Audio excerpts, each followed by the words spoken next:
হাল না ছেড়ে বারবার চেষ্টা করলেই সফলতা নিশ্চিত। একটা ছোট্ট গল্প দিয়ে শুরু করি।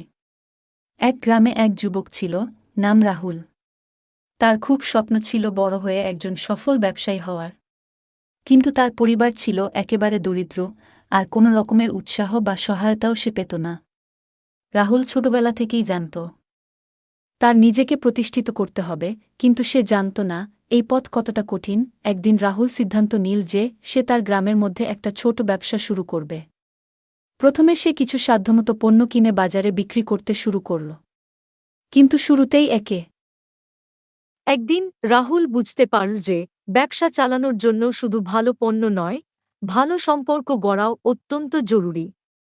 সে তার গ্রাহকদের সাথে সম্পর্ক আরও উন্নত করতে শুরু করল। ধীরে ধীরে তার ব্যবসা বড় হতে লাগল।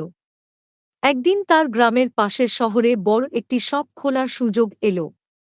সেই সুযোগকে সে হাতছাড়া করল না, আর শিগগিরই তার ব্যবসা শহরেও প্রসারিত হল।